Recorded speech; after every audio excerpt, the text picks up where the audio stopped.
Welcome and thank you for joining us. I'm Michelle Redman-Maclaren and I'm here with Vicki Saunders. We welcome you to our presentation about the Deadly Poets Society, where we will talk about poetic encounters within embodied research. You will hear from our colleagues Megan Williams, Karen Adams and Jessica Armao, who will share their poems, and we present on behalf of all of our Deadly Poets Society friends. We represent colleagues from the Centre for Research Excellence, so strengthening systems for Indigenous health equity, and you can see our research partners there on the slide in front of you. Yawala, Vicki Saunders Naya, Gungri Ambi, Michogu, Budabai Duru, Nakalina, Dandigu, Nuagi, Yimbana, Naya, Yelena, Dandigu, Gungri, Yimbana, Naya, Madarin, Yelena, Dandi, Naya Nolanugala, Gulbalina, Nala, Manake, Yantalalu. I am Vicki Saunders. I'm a Gungri woman from Mitchell in southwest Queensland, and I'd like to start this session with an invocation to country, to the places where each of us stand. I started with as yet untranslated Gungri words from words my father's ancestors used to say, to acknowledge first and foremost the place where we've gathered here today, and the absence of the sounds and songs that once sang this country's music in a very different way. I use these words to acknowledge the land where each of us are, in this place in Australia where our rivers and oceans flow under southern stars. Although on Gungri country our oceans largely flow underground, and there some of our trees are strangely shaped, upside down and round. Here in Australia, in the land that's been here since long before time began, where our ancestors, past, present and emerging, still laugh, love and stand. Naya Nula Nigala means I see you, I acknowledge your existence, your very being. To me, Naya Nula Nigala refers to a whole other way of seeing. I see you. I acknowledge the spirits of all our ancestors in this place, those who are present and those who may be absent in this case. I also use these words to acknowledge you who are listening here today, to what these words mean for you, yet in English cannot quite say. What they say speaks to the spaces between Aboriginal and English words, to the sounds beneath all the sounds that you may or may not have heard. They speak to a way of listening that somehow in some of us yet stirs, that Auntie Miriam Rose calls Tadiri because it has no English words.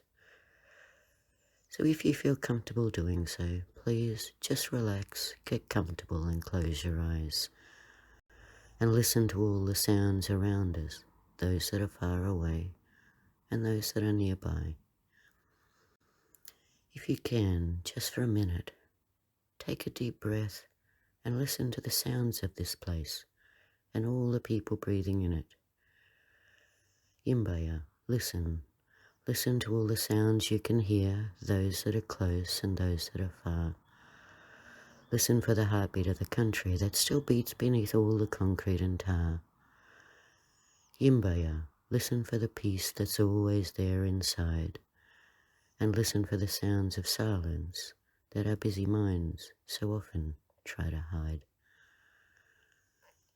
To close, I'd like to invite us all to remember where we are and who we are here with. Because, as I was taught, when we acknowledge country, we remember our very lives, are this country's unspoken gift. So, to translate into English the Gungri words I used at the start, Yimbana is a Gungri word that means respect, but it also means knowing or knowledge. And according to my aunties and all those who fought hard to keep Gungri language and knowledges alive, the words I used at the start were Yawala, Vicki Saunders Naya, Gungri Ambi, Michogu, Budabai Duru, Nagalina, Dandigu Nuagi, Yimbana, Naya, Yelena, Dandigu Gungri, Yimbana, Naya, Madarin, Yelena Dandi, Naya Nulanugala, Gulbalina, Nala Manage, Yantalalu.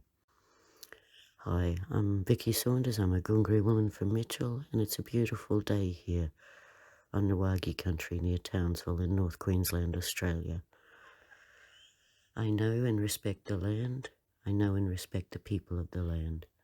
I know and respect the old men and women of a long time ago. Naya Nulunukala, I see you. I acknowledge your existence. Our story is forever. Yantalalu, may peace be within you. Buddhabai Dindiku. Thank you, everyone. Our presentation talks to spaces between the invisible and the unheard, and a word. Some might call it poetry, as if it's some kind of name. Others poetics, as if it is same. We call it dadiri, precious, a space, to be safe, and with others to feel real, while wrangling writing in a language that excludes and pretends that we do not feel. Dadiri. The invocation to country we opened our presentation with is more than just an introduction. It acknowledges that the way we share with each other is deeply shaped or influenced by the countries we come from and where we stand here and now listening to this presentation.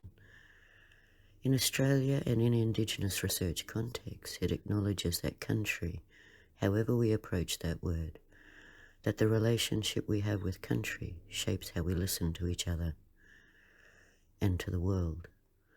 Dadiri is a Nangking Karanka and Nangking Warmari.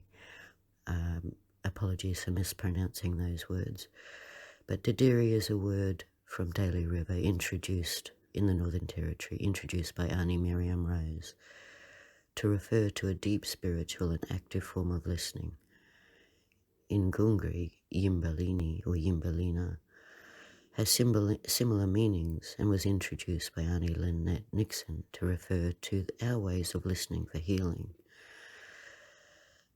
Dadiri is a word that reflects a deep, active, place-based, relational and Aboriginal or Indigenous approach to listening. It refers to a way of listening that has evolved within the unique contexts and countries we inherit in Australia, and as citizens of nations and families who have yet to reconcile. Dadiri is also a philosophy, practice and principle that is becoming more widely known. As a practice, it refers to listening with more than just the ears. It's whole body listening. While we may use very different words to understand or translate what Dadiri means in each place, each of us in the Deadly Poets Society that we're here to talk about resonates with its philosophy and the movement that it represents in Indigenous health research. Dadiri asks us to listen deeply, to listen to the sounds beneath the sounds, to the words beneath the words.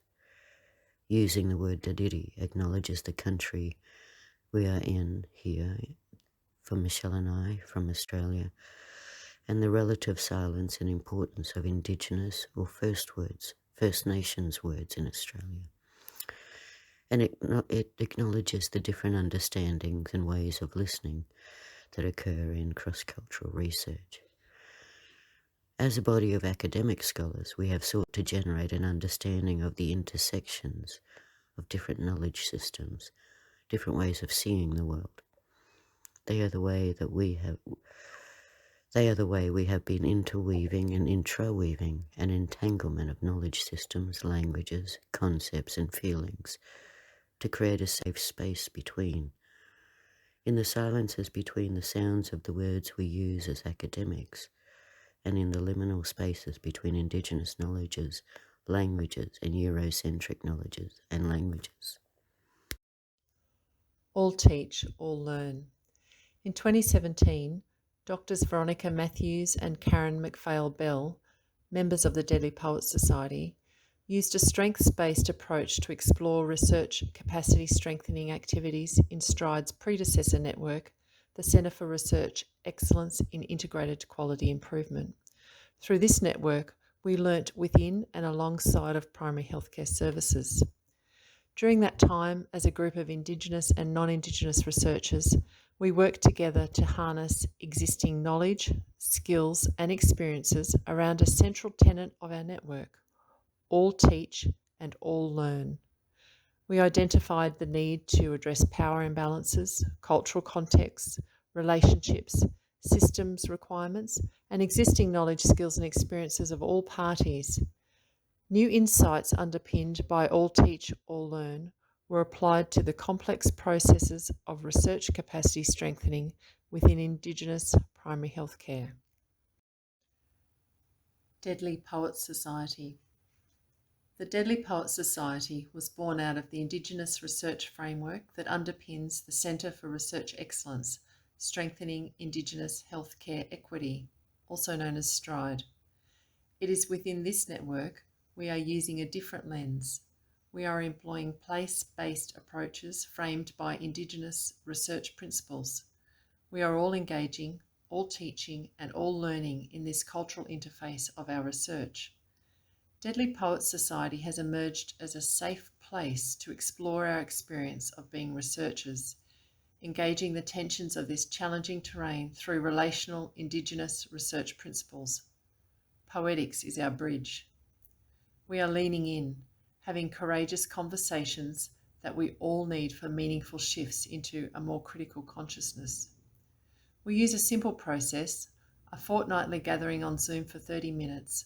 A rotating member of the Deadly Poets Society holds the space, brings a poetic provocation, and we then share poems that have been written via email if we would like. We now share some of our Deadly Poets Society offerings with you.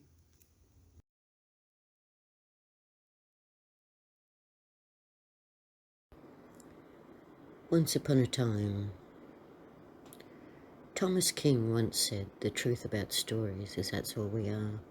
But is this true, or just so true, for those with a touch of the so-called tar? Those doomed enemy and colonial stories of the wild, wild west, missionary fairy tales at best, told by those whose nation did not come first, storing those who did, predominantly as cursed, never questioning who tells the story and the history of colonial wars, nor their cause. Is poetry a weapon in this battle, in this storytelling craft? I'm a conscientious objector about this, despite the mandatory draft, fighting to put words like flowers into the barrel of a gun, though still stuck at once upon a time and how it all begun. Making Space for Community Creativity by Karen Adams. The policy babblers have arrived with all their words: capacity building, leadership, opportunities, suicide prevention, outcomes, benefits, intervention, positively negative words, a wall of them, marching left, right, left, right.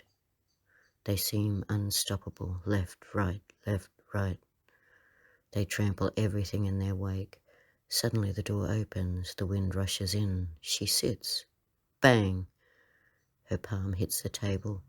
The policy babblers halt, confused. "Where are the papers?" she demands. The air is charged. It's high noon. She stares them down, steely-eyed. In the email. Bang! "Stop being unprofessional. Bring the papers." The silence is breathtaking. No more marching. No more trampling. The word wall slithers to the ground, defeated. And then there is space. Weeding. A mob of remnant native grass stubbornly stays in the front lawn, soft underfoot, feathery and light, growing densely, a close-knit community.